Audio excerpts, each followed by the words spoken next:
China on Friday protested US President Barack Obama's meeting with Tibet's exiled spiritual leader, the Dalai Lama, saying Washington had interfered with Chinese domestic affairs. State-owned China Central Television aired a statement issued by the Foreign Ministry, criticizing the meeting and demanding the US take steps to improve ties.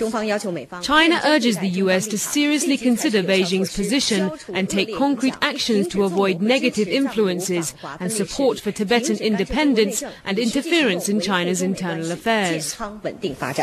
The statement also said Vice Foreign Minister Tzu Tian-kai had summoned the American ambassador John Huntsman on Friday to lodge a solemn representation following the meeting, which took place in the White House the day before. Beforehand, China had expressed strong dissatisfaction and resolute opposition to the meeting with a man they see as a separatist.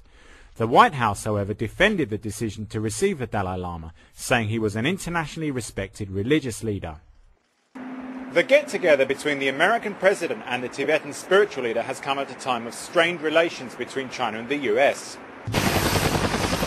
At the end of January, China warned of retaliation over the Obama administration's approval of the sale of $6.4 billion worth of arms to Taiwan. Other issues of contention include America's trade deficit with China and US allegations of cyber spying. Yet there are signs that both sides are keen to limit the damage from this most recent dispute.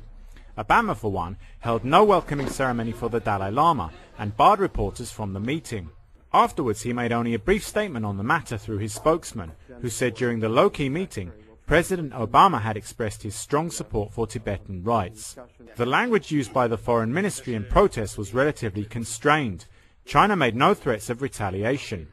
For short term, I think the political atmosphere will be deteriorated to some extent.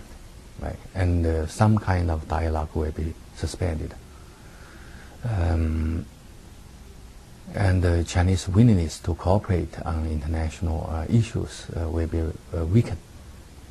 I tend to see the importance of this by the time will keep rising, and the necessity for further cooperate will be increased.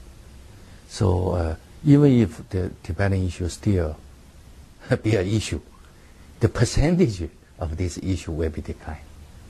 So while the meeting has certainly damaged Sino-US relations in the short term, its longer-term impact, if any, is still unclear.